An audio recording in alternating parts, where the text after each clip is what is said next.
Okay, guys, I will give you a quick overview of the process. You have an idea of how we get from gold. As you might see, this is intensive in terms of machinery, equipment, buildings, and stuff. Because gold here is not in the old fashion that you just wash it and it's there, and it's yellow and it's ready to use. The gold we have here on the mine is in 18 microns particles, which is about 1/100th of the width of a piece of hair. So it's really, really, really small. And in order to process, we have to grind the stone up to a point and then boil it, cook it. And from there, we have a chemical process to separate it from the stone. In general, what we do is we take the material out of the earth in big chunks, big pieces, about meter or so in diameter, and we deposit it in the building we saw when we were coming out. That building over there at the end of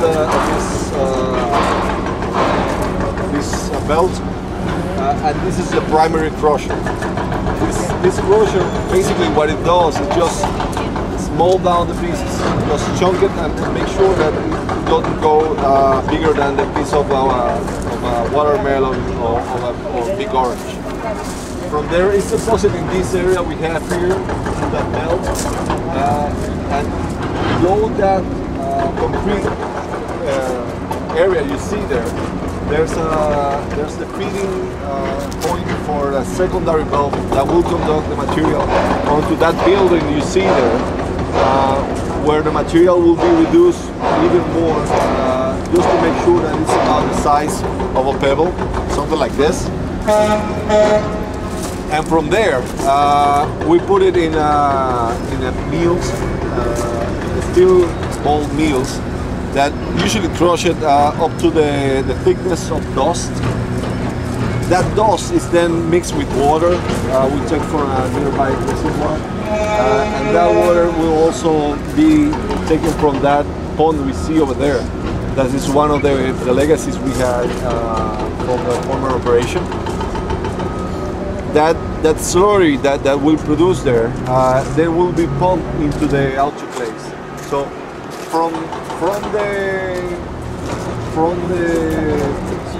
the source, from the pit up to the crusher will be conducted in trucks.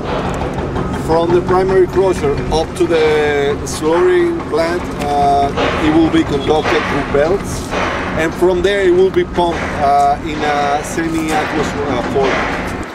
Then it will enter the autoclaves, which are just big, huge ponds, pressure ponds, in which we have all the material then heated and injected with pure oxygen. And one of the qualities that the material has is that when it's in the presence of oxygen, it will generate heat. So we will have something like 240 degrees centigrade inside the autoclaves. Also, we have about 600 psi's. That's a huge amount of pressure, and that will accelerate the process of producing gold, separating gold, and dissolving the sulfides and converting it into oxides, and then releasing the small particles of gold that we were looking after. As you see, this part of the process is one in which we end up with two main subproducts. One, a huge amount of acid. I will explain that later. It's already time. No, not really. We have a blasting today, and this is just making sure that everyone is aware that in half an hour we have a blasting.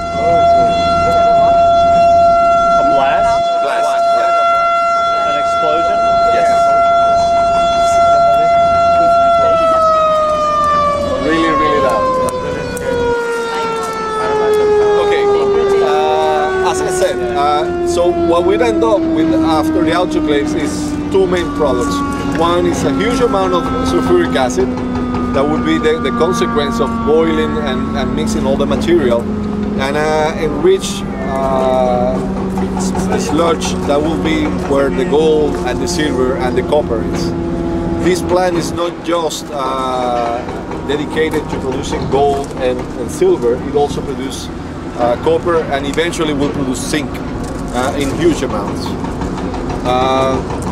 On the other side, you have, in order to be able to neutralize and to cancel all that acid that will be produced, we have a limestone producing pit, and we will process that in this ovens, in these kilns we have right in my right, and that will produce live limestone. That material, when mixed with acid, will produce something like gypsum, synthetic gypsum, that is no longer reactive to the environment, that will have no impact on the environment other than occupy a designated space. Any questions so far? I have a question. Yeah. So, what the material, the brick you said, I mean, that's what you give to the company that process. That's what we export. Okay. We separate it? So we have this brick is made out of gold and silver. It's called doré. It's a ugly looking piece of silver of material. And the other thing is that really heavy. A brick such as it goes for about 160 kilos. Yeah. So it's really heavy, even more heavy than lead. And that material then is sent to refineries, and they separate silver and gold. Good.